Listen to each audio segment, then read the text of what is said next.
Salam kasih dari Tuhan kita. Kita boleh ada hingga saat ini semua karena kasih dan kemurahan Tuhan. Kita boleh bersyukur oleh karena Tuhan masih memberikan kesempatan bagi kita untuk hidup, untuk dapat menikmati segala bentuk kasih dan kemurahan Tuhan di dalam kehidupan kita.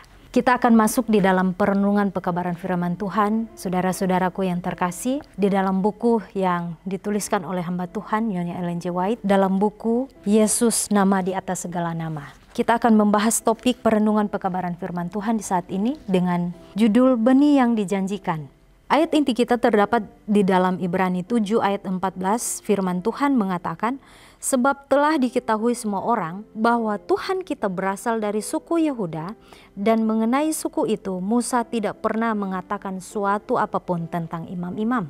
Kita ikuti keterangannya. Orang-orang yang tidak percaya tidak dapat menyangkal akan adanya Taman Eden selagi itu ada di hadapan mata mereka. Pintu masuknya dijaga oleh malaikat-malaikat pengawal. Susunan daripada penciptaan itu, benda-benda di dalam taman itu, riwayat kedua pohon yang berhubungan erat dengan nasib manusia, merupakan kenyataan yang tidak dapat disangkal. Adanya Allah serta kekuasaannya yang besar itu, tuntunan-tuntunan daripada hukumnya adalah kebenaran yang sukar untuk diragukan manusia sementara Adam masih hidup di antara mereka. Sekalipun kejahatan telah merajalela di zaman itu, ada orang-orang suci yang luhur dan agung oleh sebab hubungan mereka dengan Tuhan hidup seakan-akan dalam lingkungan surga. Usaha yang hebat. Mereka adalah orang-orang yang daya pikirnya luar biasa dengan hasil-hasil usaha yang hebat. Mereka mempunyai tugas yang agung dan suci untuk mengembangkan satu tabiat yang benar, untuk mengajarkan pelajaran tentang ibadat bukan hanya kepada orang-orang pada zamannya, tetapi juga bagi generasi-generasi mendatang. Hanya sedikit saja dari antara orang-orang yang terkemuka disebutkan dalam Alkitab tentang sepanjang zaman Allah mempunyai saksi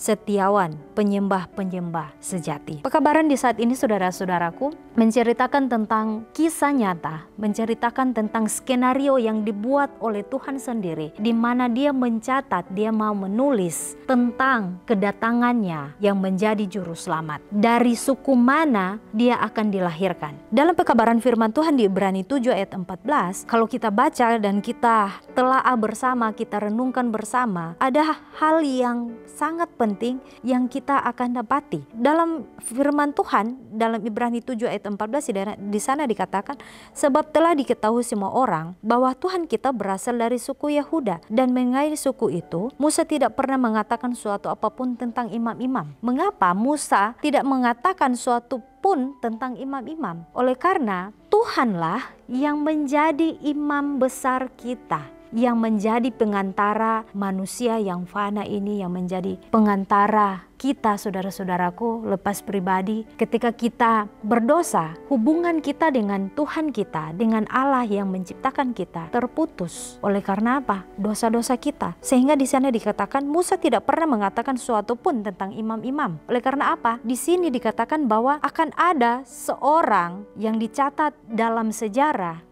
kebenaran Tuhan, bahwa Tuhan kita berasal dari suku Yehuda.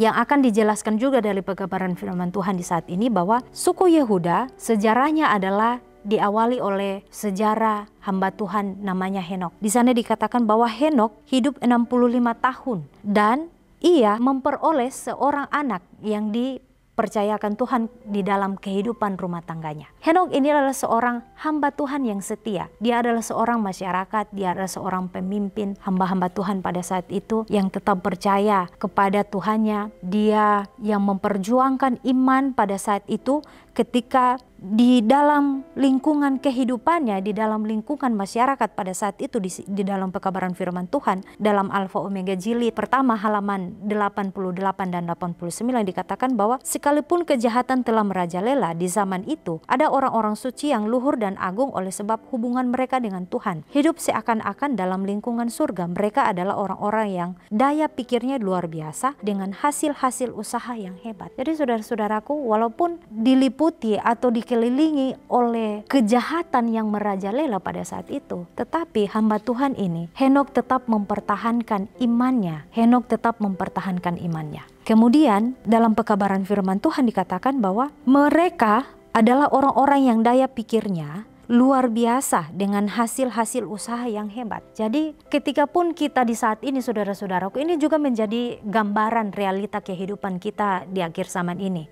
Tidak bisa dipungkiri, ketika kita diperhadapkan di suatu lingkungan yang akan mempengaruhi cara berpikir kita, cara kita memandang orang lain, cara kita menilai orang lain, cara kita menilai situasi di mana kita diperhadapkan dengan setiap masalah kehidupan atau diperhadapkan dengan orang-orang yang tentunya yang akan mempengaruhi cara berpikir kita, yang akan tentunya juga akan mempengaruhi iman kita, iman kepercayaan kita kepada Tuhan. Ini menjadi pelajaran bahwa masih ada kok di atas dunia ini orang-orang yang dimana Tuhan percayakan kebenaran-kebenaran ini untuk tetap berdiri teguh, untuk tetap berdiri tegak di dalam iman dan kepercayaan kita kepada Tuhan kita. Bagaimana kita hidup di tengah-tengah orang yang akan mempengaruhi kita? Apakah kita akan terpengaruh dengan mereka? Atau mereka yang akan terpengaruh dengan cara kita hidup, dengan cara kita bergaul dengan mereka? Sesuatu hal yang positif yang harus kita bawa kepada mereka. Jangan sampai kita juga terpengaruh dengan hal-hal negatif dari orang-orang yang tentunya yang akan mempengaruhi cara berpikir kita, mempengaruhi untuk kita tidak mengimani Tuhan kita, untuk kita tidak percaya lagi dengan Tuhan. Dalam pekabaran firman Tuhan juga di sini dikatakan bahwa Henok dicatat bahwa ia hidup 65 tahun dan beroleh seorang anak lelaki. Setelah itu ia bergaul dengan Allah 300 tahun lamanya. Selama tahun-tahun permulaan hidupnya, Henok mengasihi dan takut akan Allah dan menaati hukum-hukumnya. Dia adalah salah seorang yang suci dari antara pemelihara iman yang benar, bapa dari benih yang dijanjikan itu. Jadi saudara-saudaraku, melalui keturunan Henok yang Tuhan percayakan seorang anak lelaki, dari seorang anak laki-laki ini Tuhan memberi benih yang dijanjikan Allah kepada umat manusia yang berdosa, yang akan nantinya menjadi juru selamat kita. Melalui siapa? Melalui keturunan Henok. Di sana dikatakan Henok melahirkan dipercayakan Tuhan seorang anak lelaki di dalam rumah tangganya. Dalam firman Tuhan, Henok dicatat di dalam Alfa Omega jilid pertama halaman 88 dan 89. Dia adalah seorang ayah dan suami, seorang sahabat, begitupun seorang masyarakat yang selalu bertanggung jawab dengan segala sesuatu yang ada di dalam kehidupannya. Dia menjadi contoh yang benar di tengah-tengah masyarakat. Dia menjadi seorang bapa yang bertanggung jawab pada anaknya, menjadi seorang ayah yang bertanggung jawab kepada keluarganya. Bahkan dia akan menjadi seorang imam tentunya di dalam keluarganya. Bagaimana seorang bapa ini yang digambarkan Henok di dalam rumah tangganya, ia menjamin keselamatan di dalam keluarganya. Bahkan Henok digambarkan sebagai gambaran dari Allah, gambaran dari Tuhan, di mana ketika Tuhan mempercayakan dia seorang anak, dia melihat kasih Bapa, dia melihat kasih Tuhan melalui cara di mana dia mendidik anaknya, di mana dia melihat ada suatu kelemah lembutan di dalam cara di mana dia mendidik anak yang dipercayakan Tuhan kepadanya. Dia melihat suatu kasih Bapa kepada umat-umatnya melalui anaknya yang dipercayakan Tuhan kepadanya. Bahkan melalui anak ini melahirkan suatu suku, suatu umat yang dititipkan seorang benih yang dijanjikan itu, yaitu Tuhan kita yang menjadi juru selamat. Nah, di sini juga dikatakan bahwa Henok bergaul dengan Allah itu sangat erat. Dia membangun hubungan yang baik dengan Tuhan, sehingga hubungan-hubungan yang lainnya juga sangat baik. Dia membangun hubungan yang baik dengan orang lain. Oleh karena apa? Menjadi pelajaran bagi kita bahwa ketika kita mau membangun hubungan yang baik dan benar terlebih dahulu dengan Allah, dengan Tuhan kita, tentunya juga tidak mustahil bagi Tuhan untuk kita dapat membangun relasi, dapat membangun hubungan yang baik dengan orang-orang yang ada di sekitar kita. Kita boleh belajar dari kasih Bapa melalui Henok ini, bahwa kasih Allah yang tidak terbatas dan tak terduga melalui Kristus, melalui Tuhan, menjadi bahan renungan siang dan malam.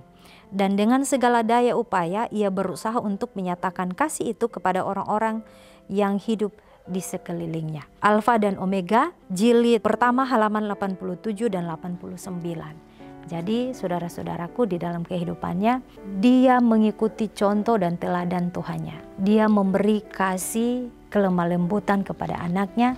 Dia juga memberikan kasih persaudaraan ketika dia diizinkan Tuhan berbaur dengan masyarakat, berbaur dengan orang-orang yang ada di sekelilingnya. Dia menjadi suatu influencer, menjadi seorang yang dapat mempengaruhi hal-hal yang baik kepada orang-orang lain. Bagaimana dengan kita, saudara-saudara? Anak-anak muda, sahabat-sahabat muda, ya, orang tua kita, tentunya kita tidak terlepas dari semua masalah.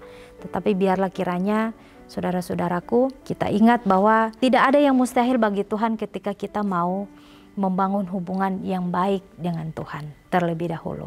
Sehingga Tuhan berjanji Dia akan memulihkan segala kehidupan kita yang tentunya yang acak adul di dalam keluarga kita antara anak dan orang tua dan anak, suami dan istri, bahkan orang-orang yang ada di sekitar kita, bahkan di tempat kerja, dimanapun ladang penginjilan kita yang Tuhan tempatkan, sesulit apapun, tetap Tuhan akan menolong kita ketika kita pun percaya, mau menggantungkan ya kepercayaan kita ini hanya di dalam Tuhan. Di dalam pekabaran Tuhan juga, dalam catatan hamba Tuhan Nyonya Ellen G. White, dikatakan di sana bahwa halaman 89 bahwa ketika Henokh lebih dekat membangun hubungannya lebih dekat dengan Tuhan, dia melihat suatu kekurangan di dalam kehidupannya. Di sana dikatakan bahwa ketika dia lebih dekat lagi melihat tabiat Kristus yang sempurna itu di dalam kehidupannya, dia melihat ada cacat-cacat tabiat di dalam kehidupannya. Dia merasa lebih kecil, dia merasa semakin berdosa ketika dia mau membangun hubungan yang erat dengan Tuhannya. Jadi saudara-saudaraku, di sini dalam pekabaran ini Henokh digambarkan adalah seorang hamba Tuhan yang paling rendah hati, dikatakan. Dia seorang yang paling rendah hati dan lemah lembut. Dia dipercayakan Tuhan untuk memiliki hati yang begitu tulus, hati yang begitu menghormati Tuhannya. Dia menghargai masyarakat setempat, dia menghormati keluarganya. Bahkan Tuhan mempercayakan umur panjang kepadanya, di mana umur panjang itu dia gunakan setiap kesempatan kehidupannya untuk membangun relasi yang benar dan baik di dalam Tuhan. Biarlah kiranya saudara-saudaraku, ini menjadi pekabaran yang indah bagi kita untuk kita tetap setia membangun hubungan yang benar dengan Tuhan, bahkan membangun relasi yang baik dengan saudara-saudaraku dimanapun Tuhan percayakan kita berada. Baik itu di dalam lingkungan keluarga kita, baik itu di dalam jemaat, ya, baik itu di masyarakat, kita dipilih sebagai pemimpin, sebagai orang muda, apapun itu. Kita boleh menjadi influencer, kita boleh menjadi orang-orang yang berpengaruh baik dan benar kepada orang lain. Biarlah kiranya Tuhan memberkati kita akan berjumpa dari dalam pokok pembahasan berikutnya. Saya bawa di dalam nama Yesus, amin.